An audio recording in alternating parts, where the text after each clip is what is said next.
We got Raygunn. It was an Olympic performance Bam. Bam, bam.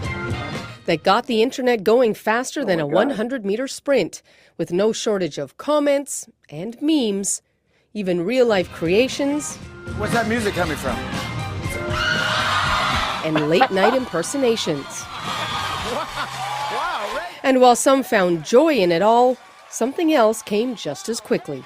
I didn't realize that that would also open the door to so much hate, which has frankly been pretty devastating. Australia's How can she not realize that? Like, how can you get on the interwebs anyway? Rachael Gunn has now spoken out, appreciative of the support she has received, and calling. She didn't realize that she would get that much hate. Yeah. Okay. Now what she says is misinformation. Well, I went out there and I had fun. I did take it very seriously. I worked my butt off preparing for the Olympics. An online petition gathered more than 50,000 signatures questioning her selection and calling for an investigation, forcing the Australian Olympic Committee to release a statement calling it vexatious, misleading, and bullying, adding it has stirred up public hatred without any factual basis. Is the Olympic Committee black? Because that sounds like a black... Vexatious sounds like a word that black people made up. Is that a real word? I have no clue. Maybe it's an Aussie word. I don't know. I can't. What is it? Fixatious? Vexatious. Oh, vexatious. The vexing. I don't know. Yes. I don't know. It then lays out how she qualified through what it says were fair and independent events. If you break, you know that Raygunn knows what she's doing. Toronto breakdancer or b-boy Switch B provided the commentary on the competition for CBC. He says breaking culture isn't as strong in places like Australia, but insists her performance was much more than a handful of snippets turned into memes. But Raygunn's a B-girl. You know what I mean? And no one can ever take that away from her. And a lot of the people at home that are talking in the comment section, if they had to battle her, they would get roasted. They would get smoked. For real. The petition against her appears to have been taken down, while Gunn has asked for privacy while on vacation with her family, promising to speak more when she gets back. Susanna Da Silva, CBC News, Vancouver. Her swipes were horrible. Listen, I was a b-boy, original b-boy back in the late 80s. Today, I would eat her alive if we had to break dance, if we had to battle each other. I don't practice. I'm 30 pounds overweight, and I still tear her ass up. That's a disgrace to the Olympic art. If it's going to be something that's considered an Olympic art or Olympic sport, man, it's ridiculous. Did you see her full routine at all? Yeah, I saw her routine. I saw her routine. She got 0 points. She deserves 0 points. And for her to say that she practiced really hard, who's she practicing with? Did she have videotape? Did she see? She didn't even throw any noble moves. I didn't see no windmills. I didn't. She didn't backspin. She did some footwork. She did some whack ass swipes. It was horrible. Her up rocks were whack. I mean, it's everything was like, come on, man. It's just making a mockery of it. And then now, guess what? There was a potential that they could have had it in the LA Olympics. But that mishigosh and that nonsense that she put, it made a mockery of the whole sport. It's like me if I went out today and said, oh, I'm the rhythmic gymnastics candidate for Santa Clarita or whatever, for US, and I just go out and not have any knowledge of it and say, oh, I practice really hard. And like I'm just making a mockery of the sport. That's what she did. There's no legitimate. Just look at the competition. Just go look at the other competitors in the same division. No one looked that horrible. It was pretty. It was pretty sad. What are your thoughts? Like I would say this. I don't think I could beat any of the other break dancers. Maybe back in my heyday, but not now because I haven't done it so long. I could beat her now. Yeah, I definitely could beat her now. Yeah. And I'm 55, overweight, and haven't. Give me a week, and not even a week today. If she showed up at my house today, I'd beat her. Throw some cardboard down. Let's go. Did you have any thoughts on it, Yolanda? I'm letting my partner handle it. You can let your partner. Now I want to hear as a woman. I thought it was. I didn't understand what I was watching. So, and I, the more I saw and the more I heard, and I agree that I'm not sure what was going on in the Australian selection, but I think overall, taking everything into consideration, it's pretty disrespectful, her performance and her entry as their representative. Beyond the fact that apparently they were very exclusionary about, people who were economically disadvantaged to be able to show up to the competition, and her, I mean, I don't know how true this is about her manipulating or having a hand of influence into the selection process. So, Yeah. And for I them to heard, come up for the Olympic Committee now to come up and like have her back and all that stuff, they should watch it if that's the case, because that's not cool. Yeah. yeah. And I also heard a rumor, again, by rumor, I got this off the internet, whatever. So I don't know how true this is, take it with a grain of salt. But I thought I heard that her boyfriend or something was on the judging committee. It was something really weird. Like there was, to Yeah, that Yolanda's point, there's all these, had or some husband or kind of something, Right. or whatever. Yeah. Her partner, somebody was on but it was just ridiculous. There's no way I can believe that she's the best breakdancer in Australia, and she beat out all the competition. That's just crazy. Yeah. When she was on her side and doing, I don't even know what you call it. It really looked like a baby. Nobody having does. a tantrum. Nobody. Yeah. Yes, Matter of I fact, told you could have JD, got a I baby said, having a I tantrum that would said, have beat her in the Olympic trial. I told JD I did not want to be disrespectful at all, but when I was watching her, I actually thought to my, because I was alone. I just happened to run across it, and I actually thought that she had some kind of disability I thought she was on the spectrum. I literally thought or she was on the something. spectrum. I was like, Yeah. I did not understand. Like I said, I didn't understand what I was watching. Yeah. What do you think about the idea that she's a professor of cultural studies? That's just some caucasity. It's like, studying something and then thinking, oh, because I studied it. It's like, what did George Foreman tell my man? He's like, you see boxing, you don't know boxing. She might see breakdancing, but she don't know breakdancing. She don't live the lifestyle. She's not about it.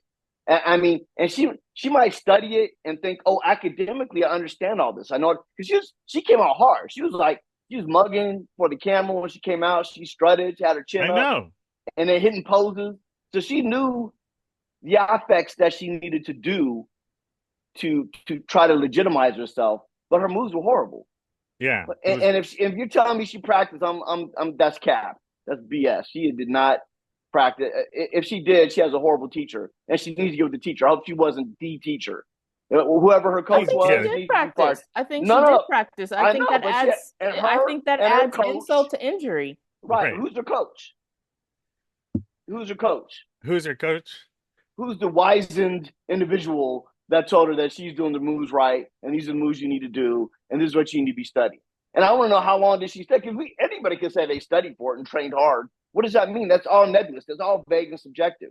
I studied hard for a week. I studied hard for a day. I mean, when I was breaking, we spent hours and hours for years doing that stuff. And I'm sure all these other breakers that were in the Olympics did too. So for her to, trot out there and look ridiculous, I just ain't having it. That's just me. I'm biased. I was a b-boy back in the 80s. I would eat her up today if we had a battle. No comp.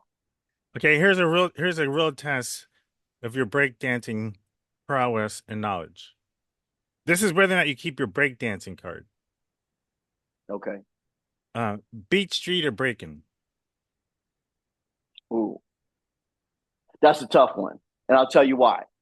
Breaking, hands down, was B Street. That the New York City breaker. Hold on. Let me qualify. Wait, hands down. Breaking hands down is what? Well, you just said B. You said B Street or Breaking the movie. Right. That's all you said. Yeah. Now, if you look at the breaking in the Breaking movie, it's atrocious. It's not good. Some of it's okay, but it doesn't hold up to B Street. B Street, OGs, mad respect. But when it comes to popping and boogalooing, hands down, LA. LA is the mecca of it. But in that movie, they didn't even have that much popping in Beat Street, though. Yeah, because they were horrible. They're terrible. Right. But since the topic was breakdancing, right? Yeah. Hands down, B Street. Hands down. Yeah. B Street. Okay. Good job. Yeah.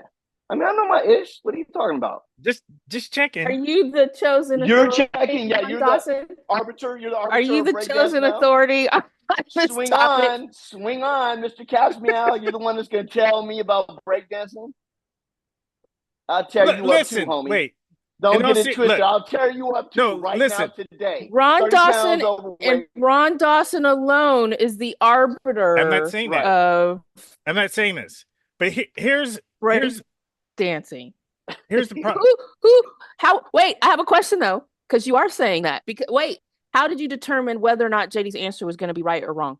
By whose measure? I'm going to tell you.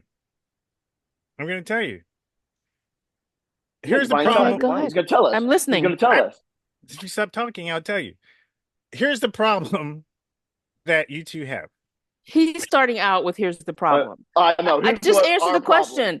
I want to know the measure by which. I'm start calling him Ron Gunn. You got Ron Gunn in the house. I want to know the measure by which Ron Dawson determined the right or wrong answer to this question. The quality of breakdancing in those two respective movies. According to whom?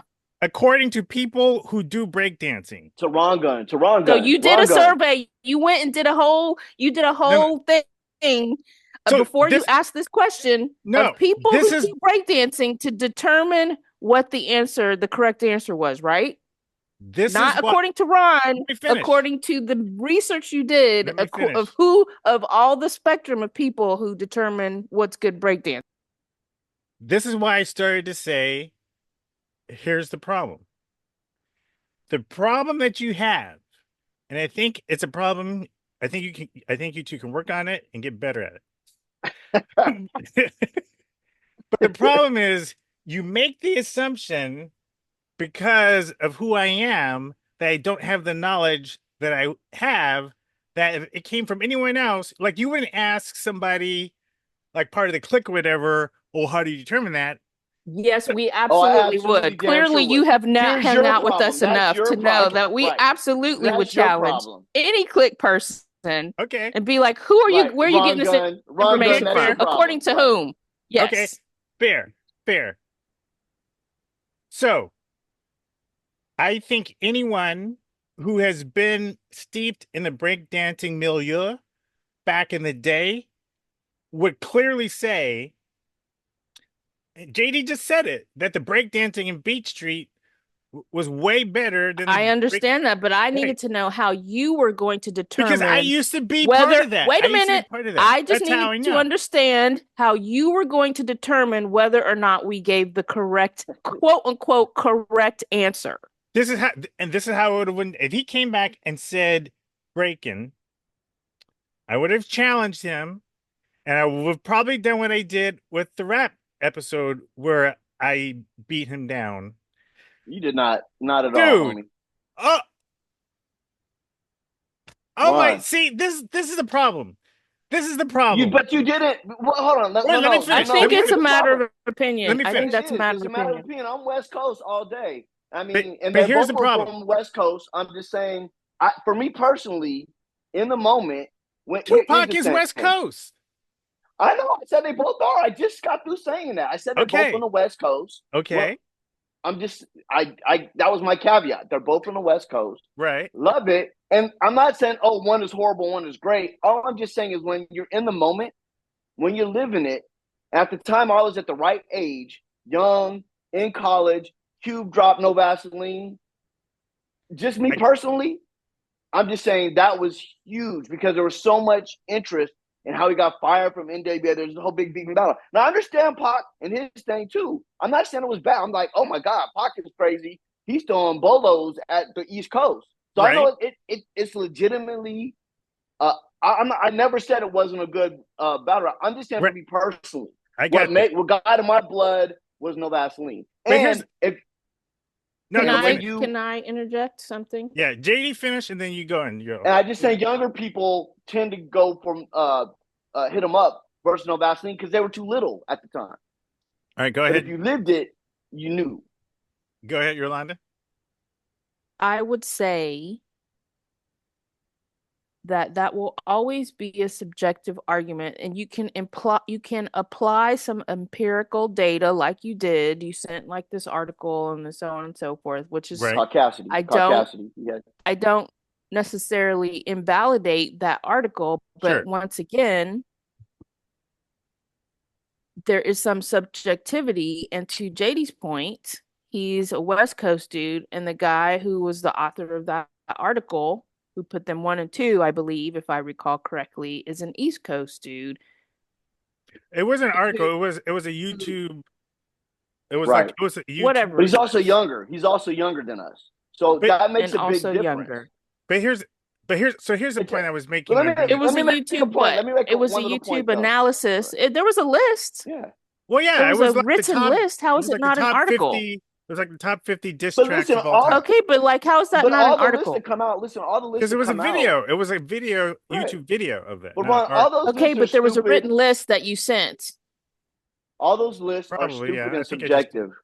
Yes. Ron, all those lists are stupid and subjective. Rolling Stone comes out the list of the greatest guitarist or whatever, and they always have stupid people on it. The Agreed. greatest R&B. They're all extremely subjective. What I would say is this: there was a lot more. I think for me, like with Pac, there was a lot more vitriol because he felt like people in Biggie's crew tried to kill him. I get that. When he got shot, he's blaming it on Puffy and all them. He felt like he should have been safe, whatever. But for me, there was, and so there's a lot of things that could be pushed back on. Like, when Pac went up into the studio after he got shot, niggas was like, look, I'm like, whoa, what happened to this brother? Are you okay? You can get to the hospital? Right. So at best, I never tend to believe that Biggie and them were trying to set him up. I think it was some stick-up kids that knew he was coming, heard about he was coming, and they Sure. got him. But let me time out you first. Hold on. But when you get to Cube, it's like every bar, there's some truth to all the stuff he's spitting about everybody in that crew. It's almost like how Kendrick dismantled Drake. And then Kendrick, every line after line after line after line, there's legitimate stuff that Kendrick says about Drake. And it's very poetic. And to me, that's why I appreciated Cube's. Not to say that I didn't appreciate Pac's, but to me, Cube was like, oh my God, that was the first. I shouldn't say the first. It was just huge at the time. It was so huge. Right.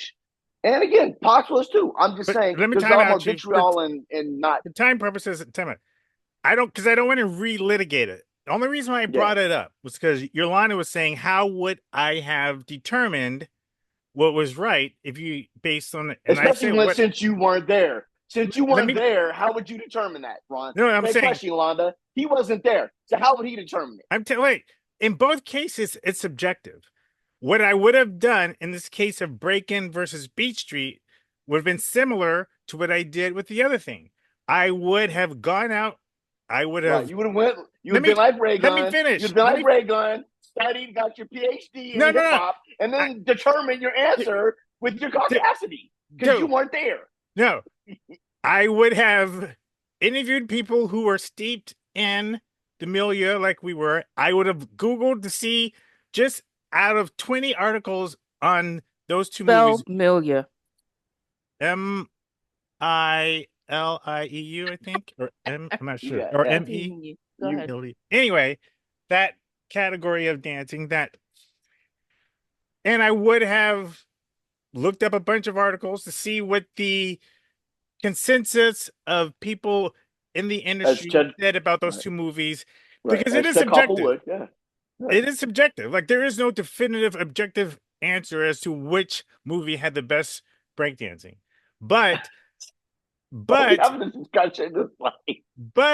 having been steeped in it myself during the time and remembering the two movies, Beat Street, I feel, and you feel correctly as well, that Beat Street had a better breakdancing. If we had different answers, if you said Break-In, I would have said, okay, let's get this third-party consensus of people who were in it and what other people said online to get an idea, because that's our best way. That's how I would have determined. In answer to Yolanda's question. I appreciate that. And the thing is, when we start getting into these discussions, it's like the barbershop talk. It's like, oh, who's better, Kobe or LeBron? What are going to be a gang of people that say LeBron? me, I tend to side with Kobe. Like if I had a magical team and I was picking my team, I would pick Kobe, you know, in his heyday over LeBron. I just would. There's But what I mean, difference but I with that, though. understand. I understand though. LeBron. A lot of people love LeBron. Go ahead. I mean, at least with that, you have objective figures you can look at, like who hits the most points, who has the most rebounds, all that other kind of thing. Right, but Kobe had an 80-point game. I don't think LeBron did. And then also, if you're going to look at it that way with stats, Steph Curry has 3 wins over LeBron in the championships. So No, I'm just saying that's a category. I know, but Kobe has more championships. So I'm just saying there's all kinds of things you could bring in that make it subjective. True. And so then Make it it's an objective, eyeball test. No. Subjective, because you can get these objective data points and Yes. try to clean and linchpin them onto your argument. But at Right. the end of the day, someone would say, "Oh, well, I think LeBron." There's a legitimate argument. Oh, LeBron is better, but there's also a legitimate argument that Kobe was better. And there's and I've heard the argument with LeBron and Michael Jordan. LeBron has the most points scored ever, but he beat Kareem Abdul-Jabbar. So it's you know, so there's all these weird data points that come into play that you consider objective, but they're really not. It comes down to subjective thing. It's an eyeball. It's like, what do you feel? Because they've all achieved greatness in that field, and they all have their own highlights. Michael Jordan has 6. Once you figure out Detroit, that brother got 6 rings. Right. LeBron ain't got that. No. So I mean, but he has more points than Jordan. So what do you? But Mike, Okay, you're you know, getting Mike into has stuff more. that Ron doesn't know. And I know. Yeah, that's true. I know that's that true. stuff. What are you talking about? I saw Last Dance. Thank you very much. I'm talking about the basketball of it. That is not basketball. Last Dance. And listen, Dance. I'm no basketball aficionado. I know. My sport is NFL, but I'm just saying I know enough to know that it gets very subjective. And so, like when we're arguing about my whole when point, we're arguing about no Vaseline or hit 'em up, it's a very subjective thing. And You're it's not- like, again, I'm not saying hit 'em up wasn't hard, wasn't. I'm not saying I never said that. I'm just saying for me personally, living in it, got you. the thing that really hit me and was like, oh my god, and really blew my cap back was when no Vaseline. Yeah, exactly. And then 20 years later, when you did research on it. Then you say, "Oh well, no, hit 'em up is better." But like you weren't there. You say, "Okay, I get it." You're like the youngins. You're like people that grew up 10 years after me or 20 years after me. You're just going off of that hype. Cool, I respect it because it's a legitimate argument. It's a legitimate argument. I'm just saying you weren't there. But that disrespects all of the hip hop historians, some of which were there. And many of which who have studied the art, who would have said that hit 'em up is better than Vaseline. Right. But I would argue that the historians, a majority of those things are people coming from the East Coast. And the East Coast, they wouldn't care. Understand, for me, from the West Coast, me, when people weren't even checking for NW at the time. They were having their beef when New York rappers were scared to curse. You know what I'm saying? And NWA was like, nigga, they're gonna fuck the police, whatever. And New York rappers like, what? You can say that? They would go on tour and be tripping off NWA the way they would talk, whatever. So when that beef was jumping off, New York cats weren't not even about that. So now, question: how long are we going? Yeah, I got one more topic that I want to bring up, which is why I'm timing you out. So let's not really gay. It's whatever, dude. Yeah, whatever. it is what it is. You weren't there. We all agree hit 'em up is better.